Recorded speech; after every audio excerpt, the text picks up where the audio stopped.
Olá, saudações a todos os participantes da segunda edição do Congresso Brasileiro de Educação à Distância Online.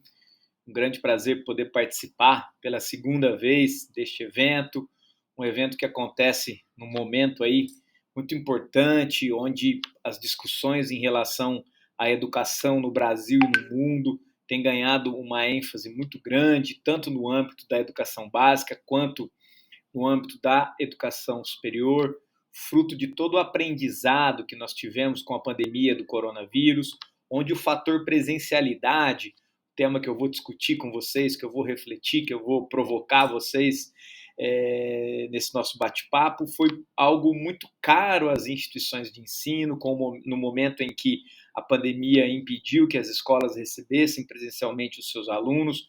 Muita coisa foi feita, muitas alternativas foram propostas, e agora é hora da gente refletir um pouquinho sobre isso, mas para facilitar, para criar um delimitador, eu vou me ater principalmente às questões dos cursos de graduação à distância, uma perspectiva aí de uma análise de desafios e oportunidades a partir de uma série de fatores que eu elenquei aqui e vou falar com vocês na sequência. Bom, vou me apresentar, meu nome é Evandro Ribeiro, também sou conhecido por Tuca. Atualmente eu atuo como diretor de educação à distância do Claretiano Centro Universitário, também sou avaliador do INEP, faço avaliação de cursos e instituições, sou membro do Conselho de Ética da Associação Brasileira de Educação à Distância e disponibilizo aqui também minhas redes sociais e um e-mail para contato para aqueles que eventualmente quiserem estabelecer um vínculo, um diálogo acerca dos temas da educação, que são temas que me interessam bastante, tá bom?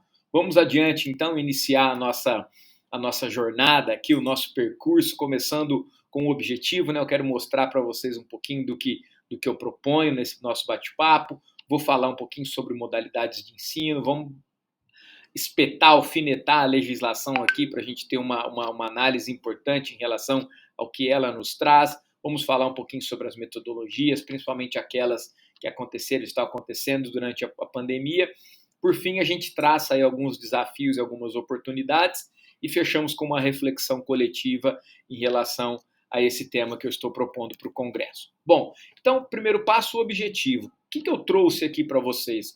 Refletir sobre o contexto da presencialidade dos cursos de graduação à distância, sob a ótica dos fatores internos e externos que afetam diretamente a criação de um curso nessa referida modalidade. Ou seja, tudo aquilo que envolve o cenário interno e externo, o micro e o macro, que possibilitem alternativas para a gente pensar num curso que atenda aí às expectativas desses dois hemisférios que eu trouxe anteriormente. Bom, então o primeiro ponto para a gente abordar aqui, só para ter um entendimento, acredito que isso já seja algo muito claro para todos nós, é em relação às modalidades de ensino.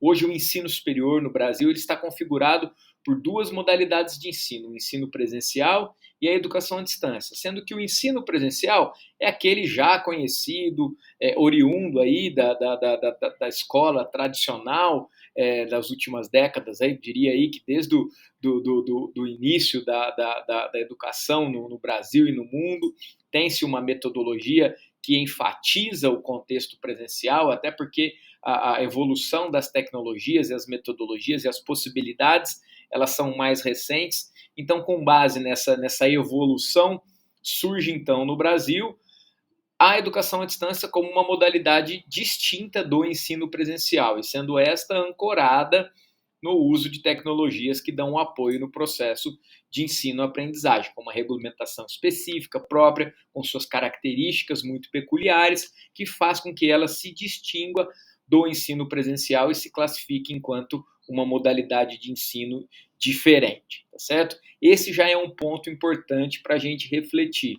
Com todo o aprendizado que a pandemia nos trouxe, tanto para a educação básica quanto para o ensino superior, eu não quero aqui entrar no mérito em relação a uma avaliação desse processo, dessa mudança, dessa transformação na educação, porque ainda é cedo, mas eu acho que isso nos acena para uma possibilidade de pensar em algo um pouco mais unificado, algo que dê mais possibilidades e traga mais responsabilidade para as instituições de ensino, para as propostas pedagógicas, enfim, vamos evoluir um pouco em relação a esse pensamento aí, sem querer dar respostas, mas com provocações para a gente refletir, porque ainda temos um chão aí para percorrer, uma longa trajetória para percorrer até que a gente entenda e colha os resultados de tudo aquilo que aconteceu durante a pandemia. Bom, então vamos aqui rapidamente, também não quero me estender ao tema da legislação, tá? Mas só para a gente entender que hoje existe um arcabouço legislativo que sustentam os cursos presenciais e dentro desse arcabouço, dentro dessas orientações, existem questões específicas que entram na seara da educação à distância e vice-versa. Então aqui eu trago a portaria 2117 de 16 de dezembro de 2019, que dispõe sobre a carga horária na modalidade de ensino à distância nos cursos de graduações presenciais ofertados por instituições de ensino superior pertencentes ao Sistema Federal de Ensino. Dentro dessa legislação, no tocante a esse tema específico da carga horária à distância, nós temos aqui algumas orientações muito bem consolidadas, tá certo? Então, dentro dessa possibilidade de inserção da educação à distância nos cursos presenciais, nós temos um percentual da carga horária total do curso permitido, e este percentual tem o limite de 40% da carga horária. Entretanto, as instituições e os cursos devem cumprir algumas orientações, algumas regras para poder ofertar o curso com esse limite. Nós tínhamos anteriormente a essa legislação uma proposta de 20%, que ela se ampliou recentemente com essa nova portaria para 40%. Tudo isso previsto dentro do projeto político-pedagógico do curso, respeitando diretrizes curriculares, respeitando características dos cursos, especificidades dos cursos, enfim. A gente não pode olhar isoladamente para esse percentual de carga horária sem compreender todo o arcabouço de documentos, de legislações, de orientações que pairam sobre os cursos presenciais. Perfeito? E aí, no outro lado, nós temos a legislação que versa sobre a educação à distância, que ela é bem ampla, nós poderíamos ter um momento só para discutir legislação, que nós teríamos aí umas boas horas de conversa, mas eu vou me ater naquilo que se refere à presencialidade dos cursos. Então, na portaria normativa número 742, de 2 de agosto de 2018, lá no seu artigo 100, nós temos: a oferta de atividades presenciais em cursos à distância deve observar o limite máximo de 30% da carga horária total do curso, ressalvadas a carga horária referente ao estágio obrigatório e as especificidades previstas nas diretrizes curriculares nacionais. Olha só, então dentro de um curso, por exemplo, de 3.200 horas, eu posso oferecer até 30% dessa carga, ressalvadas a questão do estágio obrigatório e daquilo que é específico das diretrizes curriculares nacionais para atividades presenciais nos cursos de graduação à distância. Esse percentual máximo de 30%, ele é muito adequado principalmente para aqueles cursos de áreas mais específicas que exigem, por exemplo, uma dedicação maior às atividades práticas, atividades de laboratórios, vivências, etc. e tal. Então, dá para as instituições entenderem e construírem seus projetos pedagógicos, por exemplo, de cursos na área da saúde, com um percentual interessante, que, se bem explorado, vai satisfazer os interesses da especificidade do curso, possibilitando que os estudantes não tenham prejuízos na sua aprendizagem. Ou seja, do ponto de vista de quem avalia e quem trabalha na educação à distância, é claro que eu não quero entrar no mérito também da discussão da adequação desses percentuais, mas a carga horária de 30% ela é hoje uma carga interessante para os cursos de graduação à distância. Vou emitir uma opinião pessoal aqui. Acredito que a determinação em relação a esse percentual máximo, principalmente nos cursos à distância, ela vem para ter um contraponto em relação ao ensino presencial. Anteriormente a essa legislação, não havia nenhuma menção em termos percentuais taxativos de atividades presenciais. Ficava muito na alçada das instituições. E aí algumas delas poderiam, por exemplo, criar um curso com 80% de atividade, um curso à distância com 80% de atividades presenciais para ter uma oferta semelhante a um curso presencial. Então vejo com bons olhos, apesar numa perspectiva mais ampla, a gente poder discutir melhor esses 30%, mas para que haja uma distinção entre o presencial e o EAD, é importante você ter um limite para ambos, para que não se confundam. Então, nós temos aí, então, essa divisão de percentual que eu trago aqui nessa imagem para tentar ilustrar. Então, na graduação à distância, até 30% de atividades presenciais e na graduação presencial, até 40% de atividades à distância, em ambos os casos, respeitando tudo aquilo que é exigido no desdobramento dessa legislação, de diretrizes, etc. e tal. Então, deu para entender que existe, então, uma diferença para a oferta para ambas as modalidades de ensino. E no caso específico da educação à distância, se nós temos a possibilidade de colocar até 30%, e a pergunta que eu faço, a provocação em relação à temática do nosso bate-papo, se eu tenho uma possibilidade de até 30% das atividades presenciais acontecendo dentro de um curso, é interessante que eu explore esses 30%. De que forma eu exploro isso? Talvez para um curso mais específico, com um percentual, para outro curso, outro percentual. Mas será que é só isso? Será que não é importante eu olhar para o relacionamento do estudante, para a presença, para a relação até proximal desse estudante com a instituição de ensino, olhar para o perfil do estudante que eu estou recebendo, lembrando que os jovens, na sua maioria, têm um interesse maior por estar mais no convívio social com outros colegas. Em contraponto, a pessoa que reside num grande centro, que tem uma dedicação de tempo de deslocamento, será que isso não afastaria esse público? Então, assim, já começamos a ter um pouco de insights aí em relação ao que pensar e como pensar e planejar os nossos cursos, ok? Tendo em vista que o nosso recorte é a educação à distância. Bom, e aí, ainda falando sobre o aspecto da presencialidade, nós temos algumas orientações que já arrisquei algumas delas aqui, mas eu quero complementar. Olha só, dentro do decreto 9.057, de 25 de maio de 2017, no seu artigo 4, ele versa sobre as atividades presenciais.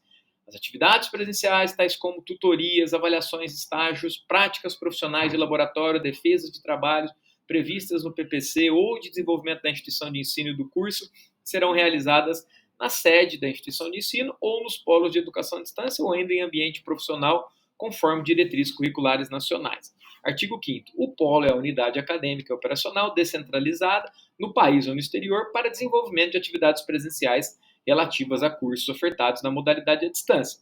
Ora bolas, eu tenho então uma série de atividades que eu preciso fazer que elas aconteçam de modo presencial, além daquelas já ditas na legislação anterior, principalmente os estágios. Então, eu preciso manter algumas atividades. E essas atividades se encaixam dentro dos 30% previstos na legislação. Mas em que termos percentuais e que tipo de atividade eu preciso desenvolver presencial? Todas aquelas que estão descritas no projeto político e que também refletem a diretriz curricular de um determinado curso. Além de tudo aquilo que for intenção da instituição de oferecer de modo presencial. Então é bem uma personalização, respeitando essas pequenas exigências, de acordo com os interesses da instituição. E ainda no decreto 9.057, para fins deste decreto, considera a educação à distância uma modalidade de ensino na qual a mediação didática e pedagógica dos processos de ensino-aprendizagem ocorra com a utilização de meios de tecnologias de informação e comunicação, com o pessoal qualificado, com políticas de acesso, acompanhamento e avaliações compatíveis, entre outros, e desenvolva atividades educativas por estudantes e profissionais da educação que estejam em tempos e lugares diversos. Então, eu trouxe esse recorte do artigo 1º para a gente entender que assim, há uma orientação que possibilita muita coisa, mas, ao mesmo tempo, ela nos traz algumas regrinhas, se é que eu posso dizer assim, que obrigatoriamente têm que ser desenvolvidas de modo presencial. Então, olhando para essa peculiaridade, é que a gente vai pensar em tudo aquilo que pode ser feito. E aqui eu trago dois contextos diferentes para a gente tentar avançar um pouco mais nesse entendimento da presencialidade, até com reflexo na legislação, que tem tudo aquilo que é de contexto dos estudantes. Por exemplo, o estágio curricular e não curricular, naturalmente, ele é presencial, as práticas pedagógicas, A própria extensão curricular, que é uma portaria recente que obriga que 10% da carga horária dos cursos sejam desenvolvidas com atividades de extensão e obrigatoriamente presenciais, as próprias atividades complementares, práticas profissionais, enfim. Dentro dos cursos há uma série de atividades que são de contexto do estudante, mas que por vezes não entram nesse percentual de 30%, mas cabe ao estudante buscar isso na sua maioria aí, ou pelo menos em 50% dessas atividades, de modo externo à instituição do ensino. E no contexto da instituição, o que é obrigatório? Além da tutoria, defesa de trabalho, as avaliações, as práticas laboratoriais, algumas aulas teórico-práticas. Então, isso está no arcabouço dos 30% da carga horária prevista na legislação, que, portanto, deve ser seguida à risca para as instituições de ensino. Para você ofertar um curso totalmente online, é um processo que tramita de modo excepcional, ou seja, você tem que fazer um pedido ao Ministério da Educação, desenhar um curso e justificar porque você poderia, na verdade, ofertar esse curso no formato 100% online, tá bom? Então, só para dizer que existe essa especificidade aqui, eu não trouxe nenhum slide sobre isso, mas aqueles que quiserem, nessa legislação que eu trago aqui, tem essa especificidade em relação aos cursos 100% online. Então, via de regra, exceto essa orientação, essa autorização, na verdade, excepcional, as instituições têm que respeitar tudo isso que foi dito. Bom, e aí chega a pandemia do coronavírus e nos traz aí um impacto, como eu disse no início da minha fala, muito denso na educação, tanto na educação básica quanto no ensino superior. As instituições do dia para a noite tiveram que suspender as suas atividades presenciais, tentar se reorganizar, bebendo muito, inclusive, de toda a estrutura da educação à distância e implementar metodologias, estratégias diversas, com inúmeras tecnologias, para fazer com que esses estudantes não ficassem sem atividades. Isso foi algo que impactou muito o planejamento das instituições de ensino, das escolas, tanto da rede municipal quanto da estadual e até mesmo da federal, mundo afora. Então, tudo isso trouxe uma série de questionamentos, indagações, mas também abriu um mar de possibilidades para pensarmos uma educação no futuro a curto, pelo menos curto e médio prazo, não arriscaria dizer a longo prazo, até porque a evolução da educação e a transformação da sociedade, as gerações aí que nós temos tido uma dinâmica muito grande, a cada momento surge uma nova característica das crianças e dos jovens, enfim, então não dá para dizer que podemos pensar a longo prazo, principalmente depois dessa experiência que estamos tendo, né, com a pandemia. E aí, dentro dessa adaptação criada na pandemia, uma preocupação muito grande daquelas pessoas que estão envolvidas com a educação à distância era que ela tivesse o espaço dela e fosse respeitada, porque ela não foi algo pensado de modo abrupto, de modo emergencial, ela tem toda uma estrutura consolidada. Então surgiu um termo chamado ensino remoto emergencial, que foi a forma com que as instituições de ensino criaram suas estratégias, suas metodologias e a sua forma de entregar um novo formato na sua educação presencial e que não é educação à distância. Isso é muito importante dizer que o que foi feito não é uma educação à distância sendo empregada em um curso presencial, não. Foi pensado um ensino remoto emergencial para atender especificamente esse momento de pandemia. Então, tratar cada um dentro da sua esfera é muito importante, até porque as avaliações em relação a esse ensino remoto emergencial começarão agora e acontecerão ao longo dos próximos anos, e nós não podemos admitir que a culpa caia em cima da educação à distância. Para a educação à distância, há todo um planejamento, há toda uma infraestrutura tecnológica, há todo um corpo de profissionais diferentes daqueles que atuam no ensino presencial, respeitando a característica de cada um.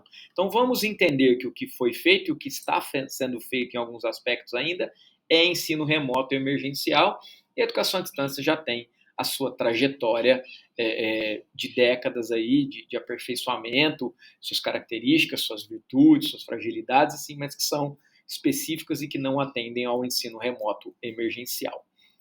E aí, eclodiu durante a pandemia uma modalidade, uma metodologia, uma estratégia, a gente precisa definir muito bem como chamar, considerando inclusive a própria legislação brasileira, O ensino híbrido, que ele tem uma fusão daquilo que acontece presencialmente com aquilo que é possível de ser utilizado enquanto tecnologias, mas ancorado numa metodologia muito bem definida. Então, não dá para a gente dizer que a educação à distância, pela sua natureza, pela sua essência, é ensino híbrido, assim como o ensino presencial, que bebeu das tecnologias, principalmente durante a pandemia, também é ensino híbrido. A gente precisa entender que existem hoje pesquisas e definições claras em relação ao ensino híbrido, que também não posso me ater à pormenorização e uma discussão mais ampla em relação ao ensino híbrido, porque é um tema muito denso e que precisaríamos de um momento único, exclusivo para falar sobre o ensino híbrido, mas é importante dizer que não se trata do ensino remoto emergencial, não se trata de cursos presenciais que utilizam tecnologias e não se trata de educação à distância que utiliza momentos presenciais. Existe uma metodologia muito bem fundamentada, e aqui eu trago alguns autores, Clayton Christensen, que é uma pessoa que é um americano que desenvolveu, tem desenvolvido um estudo mais profundo em relação ao ensino híbrido, inclusive com modelos chamados modelo de rotação, modelo flex, modelo à la carte, modelo virtual enriquecido, metodologia sendo aplicada em cima desses modelos, enfim. Então ele tem uma definição muito clara e um caminho muito peculiar que o caracteriza enquanto ensino híbrido. Não é, como eu disse anteriormente, a adoção de tecnologias nos cursos presenciais, nem presencialidade nos cursos à distância. Certo? Então é importante aqueles que quiserem conhecer um pouquinho mais, aprofundar o seu conhecimento para entender o que é o ensino híbrido. Ele passa a partir de uma ideia de personificação, de personalização do ensino, da metodologia muito grande, ou seja, há um olhar muito profundo para os estudantes, o que dá a ele uma característica muito própria e até um nível de dificuldade de execução assim muito considerável. A gente não pode perder de vista todas essas características, perfeito? E aí veio uma publicação recente da BMS, que eu também sugiro a leitura, está aqui o site onde vocês podem acessar, que fala sobre os quadrantes híbridos, ou seja, com a pandemia se fortaleceu muito os fatores síncrono e assíncrono, ou seja, o síncrono aquele que é ao vivo, o assíncrono aquele que é feito em tempos distintos, com a questão da presencialidade e da virtualização. Então eles classificaram em quatro quadrantes, sendo eles atividades presenciais e síncronas, ou seja, sala de aula, professor frente a frente, atividades presenciais e assíncronas, ou seja, uma possibilidade que o professor estimula o aluno anteriormente ir num laboratório e desenvolver uma atividade. Atividades virtuais síncronas, um evento onde o professor está ao vivo por meio de tecnologias. E as atividades virtuais assíncronas, que é esta que nós estamos desenvolvendo aqui para o nosso congresso. Então, considerando esses quatro quadrantes, é possível que sejam propostas, atividades diversas que enriquecem muito mais uma metodologia, um projeto de curso. E trago aqui, por exemplo, como as presenciais síncronas, aulas expositivas presenciais, aulas práticas presenciais, já presencial assíncrona, atividades práticas supervisionadas, estudo de campo, pesquisa de projeto científico, atividades complementares, no quadrante da virtual assíncrona, o conteúdo disponibilizado num ambiente virtual, os laboratórios virtuais, as bibliotecas digitais, e já dentro da virtual síncrona, aulas expositivas remotas, demonstração e simulações de jogos virtuais, jogos de negócio, enfim. Então, quando nós conseguimos ter uma compreensão em relação a esses quatro quadrantes, é possível a gente ampliar a nossa visão e passar a desenhar o nosso projeto a partir dessas quatro possibilidades, que tem uma influência muito grande na presencialidade. Ou seja, antes de pensar a presencialidade dentro dessa especificidade que é o percentual ou o ato do estudante ir até a sede da instituição ou ao polo, a gente pode dar um passo atrás, olhar para a metodologia, para aquilo que a gente quer entregar para o estudante, e a partir então dessa ideia, inclusive desses quadrantes, que eu acho muito interessante, começar a desenhar os nossos cursos numa perspectiva um pouco mais personalizada de acordo com a especificidade do curso. Bom, então, dentro desse grande overview que eu trouxe de pontos aí, que é importante uma reflexão, a gente começa a olhar para desafios e oportunidades. Então, aqui, eu quero perguntar a vocês, o que vocês enxergam, então, olhando para o aspecto da presencialidade, o que vocês enxergam enquanto desafios e oportunidades para a concepção dos nossos cursos, para a configuração dos nossos cursos? E aí eu trouxe alguns aqui apenas para destacar. Respeitar as especificidades das distintas áreas do conhecimento, ou seja, eu tenho um modelo de educação à distância consolidado em minha instituição de ensino, mas eu não preciso ter um percentual único. Eu posso ter uma interpretação de que o curso de pedagogia ou um curso superior de tecnologia em agronegócio ou em recursos humanos tenham características diferentes, por exemplo, de um curso de bacharelado em biomedicina, ou em educação física, ou em fisioterapia, ou em enfermagem. Então, procure olhar para aquilo que o curso quer e não entregue um modelo de prateleira, mas entregue modelos cuja presencialidade atenda às especificidades do seu curso. Mas, além disso, é importante a gente olhar também para a infraestrutura disponível no polo. Se eu tenho condição de explorar a infraestrutura do polo, porque ele é um polo robusto em termos de laboratórios, de espaços desportivos, espaços de lazer, espaços de convivência, salas de aula, espaço para videoconferências,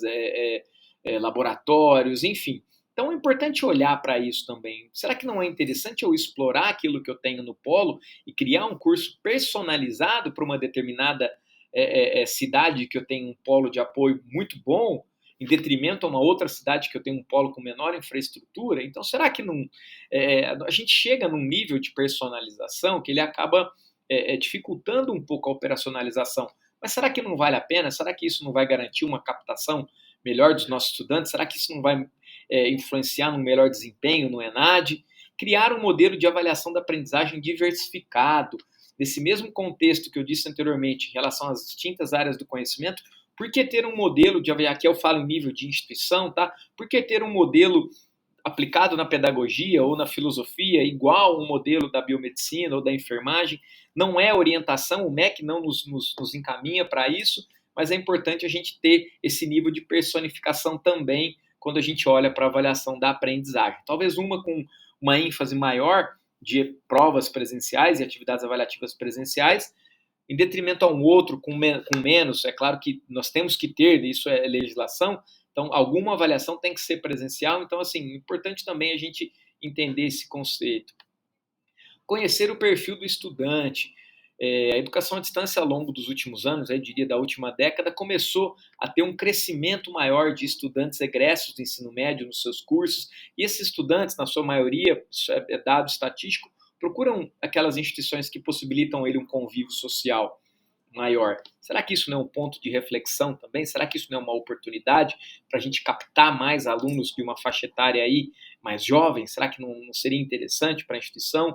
O contraponto disso, aquelas pessoas que moram em cidades grandes e que já é um perfil mais avançado, que tem uma família constituída, um emprego, que tem menos tempo para se deslocar. Então, será que eu não posso pensar em adaptar o meu curso para essas realidades? Poxa, estrategicamente, numa cidade que tem pouca oferta de um determinado curso, eu vou fazer um curso com mais presencialidade, porque eu quero buscar um aluno do ensino médio, quero buscar um aluno com perfil diferente, em detrimento a uma cidade grande, que eu quero explorar um público um pouco mais maduro, que já tem uma condição de disponibilidade de tempo diferenciado, uma análise de mercado, ou seja, o que a minha concorrência está fazendo? Será que se eu fizer diferente eu não vou me diferenciar dentro desse aspecto da captação, que é algo muito caro às instituições de ensino, ao mercado, a concorrência tem crescido muito. Então, assim, olhar para o mercado sem perder de vista a legislação, e acredito que o principal diferencial, diversificar na metodologia dos cursos, ou seja, dar uma roupagem para esse curso específica de acordo com os interesses, não só do curso, mas desses interesses, desses fatores externos que podem trazer resultados significativos para as nossas instituições de ensino. E aí eu trago aqui uma matriz de desafios e oportunidades só para para apimentar um pouco esse nosso bate-papo, que vai desde o entendimento da legislação, passando pela cultura organizacional, ou seja, as pessoas dentro da instituição precisam entender os motivos que levam a instituição, por vezes, a diversificar muito a sua oferta de cursos, trazendo uma perspectiva até de um olhar para o polo, de um olhar para o perfil do estudante, de olhar para o mercado, isso com uma influência direta no capital humano, ou seja, a gente precisa cuidar do nosso ambiente interno para que a gente consiga, no aspecto externo, satisfazer os nossos estudantes. Ou seja, não basta pura e simplesmente uma intenção institucional. É preciso que essa intenção, que nasce a partir da legislação, é claro, porque é ela quem vai fundamentar um projeto de um curso, mas ela perpassa numa influência muito grande dentro da cultura organizacional, e essa cultura organizacional precisa refletir no seu capital humano os seus interesses para que isso chegue até os nossos alunos. E tudo isso enquanto desafios, enquanto oportunidades para as nossas instituições de ensino. Bom, pessoal, era esse o recado que eu gostaria de dar para todos vocês. Eu acho que nós precisamos entender um pouco que quanto mais engessado for a nossa proposta, o nosso modelo pedagógico, os nossos cursos, menos reflexo ele traz para a sociedade, pelos seus distintos perfis e distintas necessidades. Então, quanto mais ousados nós formos em relação ao desenho pedagógico dos nossos cursos, dos nossos modelos de educação à distância, claro, sem ferir a legislação, talvez nós tenhamos aí um sucesso maior em captação, em retenção, em desempenho desses estudantes no ENAD, em perfil do egresso, estando apto para o mercado de trabalho, qualificação, enfim. Então, são pontos aí que eu acredito que não sejam segredo para nenhuma instituição, para nenhum dirigente, para nenhum coordenador, para nenhum docente, mas que, por vezes, a gente precisa trazer, oxigenar essa visão mais ampla, essa percepção mais ampla, para a gente melhorar cada vez mais as nossas instituições de ensino. E aí, então, eu me despeço de vocês, deixo aqui novamente o meu contato para aqueles que quiserem conversar um pouquinho mais, tá? É um grande prazer, como eu disse no início da minha fala, participar pela segunda vez desse evento. Não dá para trazer respostas para as nossas dúvidas, que são muitas, mas dá para a gente refletir e trazer algumas provocações para que, quando voltarmos para as nossas instituições, para os nossos cursos, para que a gente possa suscitar isso e fomentar isso nas nossas reuniões de planejamento, tá bom? Um grande abraço a todos, espero que tenham gostado, estou à disposição para conversar, como eu disse anteriormente. Espero que gostem dessa segunda edição do Congresso Virtual de Educação à Distância. Grande abraço.